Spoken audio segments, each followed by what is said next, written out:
ہم کیوں نہیں اسرائیل کے خلاف ایک نیٹو طرز کی متحدہ اسلامی فوج کیوں نہیں بنا سکتے؟ جب ہم ایسا کریں گے تو یہ صحیح معنوں میں ایک جہاد کی روح پر عمل کرنے کے مترادف ہوگا۔ کشمیر کے ایشو پر ہمارے فارن منسٹر شاہ محمود قریشی صاحب نے OIC ممبرز ممالک جتنے بھی ہیں ان کے فارن منسٹرز کی ایک میٹنگ بلانے کی ریکویسٹ کی OIC کو، جس کو سعودی عرب نے رکوا دیا۔ ہمیں امت کے کانسیپٹ کے اندر ایک عملی پلیٹ فارم بنانا ہوگا۔ OIC ایک نکارہ پلیٹ فارم ہے، ایک تنظیم ٹائپ ہے۔ ہم ایک ایسی فوج تشکیل دے سکیں جو فلسطین کے لیے عملی کردار ادا کر سکے، کشمیر کے لیے عملی کردار ادا کر سکے، لیبنان کے لیے عملی کردار ادا کر سکے، افغانستان کے لیے عملی کردار ادا کر سکے۔ جب یورپ اور امریکہ مل کر رشیا کے خلاف ایک فوج تشکیل دے سکتے ہیں جس کو وہ نیٹو کہتے ہیں، اور پھر وہ اس نیٹو کے ساتھ ایک مہم جوئی کرتے ہیں، نہ صرف رشیا کے خلاف بلکہ تمام اسلامی ممالک میں بھی وہ مختلف قسم کے فسادات کروا کے وہ فوجیں بھیج دی جاتی ہیں امن کے قیام کے نام سے۔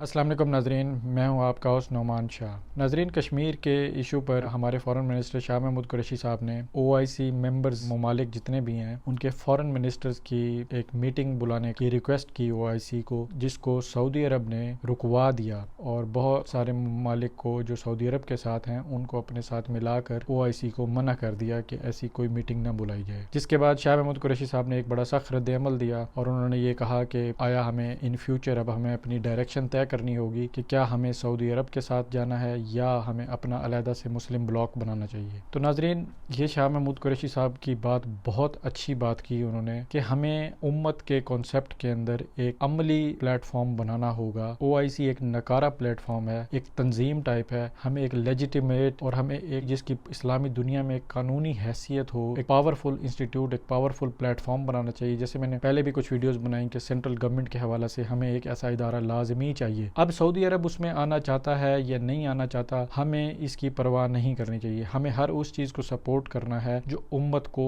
اتحاد کی طرف لے جائے عملی طور پر۔ یہ نہیں کہ تمام مسلمان ملکوں کے جو شہری ہیں وہ ایک دوسرے سے محبت کرتے ہیں، ہم ایک دوسرے کو ویزے، یہ نہیں، ایسا نہیں کرنا، بلکہ ہمیں ایک گورنمنٹ، ایک سینٹرل پلیٹ فارم بنانا ہے جہاں سے امت کے ہر قسم کے معاشی سیاسی مسائل کا حل نکلے، اسلام دشمنوں کے خلاف ہم عملی اقدامات اٹھا سکیں، ہم ایک ایسی فوج تشکیل دے سکیں جو فلسطین کے لیے عملی کردار ادا کر سکے، کشمیر کے لیے عملی کردار ادا کر سکے، لیبنان کے لیے عملی کردار ادا کر سکے، افغانستان کے لیے عملی کردار ادا کر سکے۔ جب یورپ اور امریکہ مل کر رشیا کے خلاف ایک فوج تشکیل دے سکتے ہیں جس کو وہ نیٹو کہتے ہیں، اور پھر وہ اس نیٹو کے ساتھ ایک مہم جوئی کرتے ہیں، نہ صرف رشیا کے خلاف بلکہ تمام اسلامی ممالک میں بھی وہ مختلف قسم کے فسادات کروا کے وہ فوجیں بھیج دی جاتی ہیں امن کے قیام کے نام سے، تو ہم کیوں نہیں اسرائیل کے خلاف ایک نیٹو طرز کی متحدہ اسلامی فوج کیوں نہیں بنا سکتے؟ جب ہم ایسا کریں گے تو یہ صحیح معنوں میں ایک جہاد کی روح پر عمل کرنے کے مترادف ہوگا۔ اب یہ جو مسئلہ شاہ محمود قریشی صاحب نے بیان کیا، یہ بالکل انہوں نے بالکل یہ 100% درست بات کی ہے۔ یا ہم خود OIC کا اجلاس بلائیں، اگر کوئی نہیں آتا تو ہم اپنا علیحدہ سے کوئی پلیٹ فارم بنائیں، اپنا علیحدہ سے اتحاد بنائیں جہاں پر ہم عملی طور پہ امت مسلمہ کے لیے کچھ کر سکیں۔ ہمیں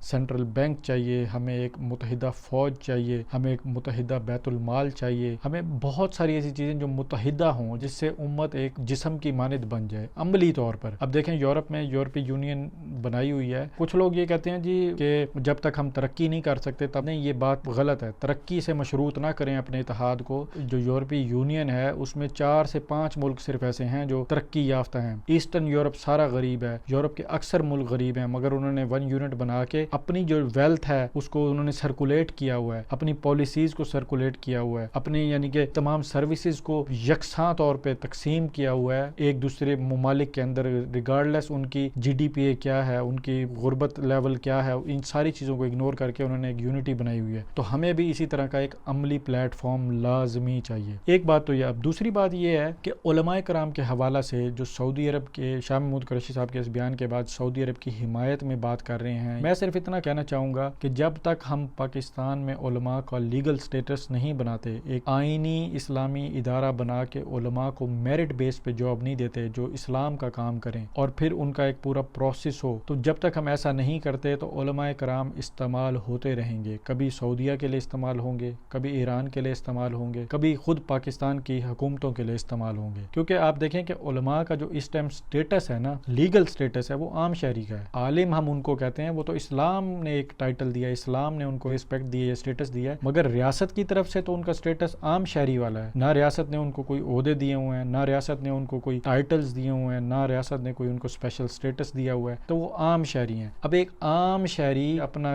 مسلک یا اپنا عقیدہ یا اپنے انٹرسٹ کو استعمال کر کے بائی پاس کرتا ہے، دوسرے ملک کی کونسل سے رابطہ کرتا ہے. اب دوسرے ملک کی کونسل وہ صاف ظاہر ہے وہ اس ملک کی گورنمنٹ کی زیر نگرانی ہوگی، تو وہ جب بائی پاس کرتا ہے تو یہ ہمارے عملی اتحاد کو الٹا ایک نقصان دہ چیز ہمارے سامنے آتی ہے. اب طاہر اشرفی صاحب ان کا مسلک کیا ہے اس سے میں ہٹ کے بات کر رہا ہوں. طاہر اشرفی صاحب نے سعودی عرب کے حمایت میں بہت سارے بیانات دیے، بہت سارے ٹویٹ دیے. اب دیکھیں ان کا لیگل سٹیٹس ہے کیا. طاہر اشرفی صاحب پاکستان علماء کونسل کے ہیڈ ہیں، اور پاکستان علماء کونسل کا کیا لیگل سٹیٹس ہے؟ کچھ بھی نہیں ہے. یہ یعنی نہ کوئی پروسیس ہے اس میں، علماء کہاں سے آتے ہیں، یہ کون علماء ہیں، کوئی اس کا لیگل سٹیٹس نہیں ہے. پھر پاکستان علماء کونسل کا اصل مقصد کیا ہے؟ پاکستان علماء کونسل کا مقصد ہے جو پاکستان میں بلاسفیمی کے حوالے سے جو کیسز آتے ہیں ان میں ان کو سپورٹ کرنا، inter faith harmony, intra faith harmony, دوسرے مذاہب کے ساتھ مل کر کام کرنا، یعنی اس طرح کی جو اسلامی سخت قوانین ہیں ان کو ماڈریشن کی طرف لے جانا. یہ پاکستان علماء کونسل کا کردار ہے. ابھی مندر کے حوالے سے بھی انہوں نے کہا کہ مندر بننا چاہیے، تو یہ ان کا کردار ہے. اب طاہر اشرفی صاحب خود دیکھ لیں، پاکستان علماء کونسل کے ہیڈ ہیں، پھر دوسری طرف سے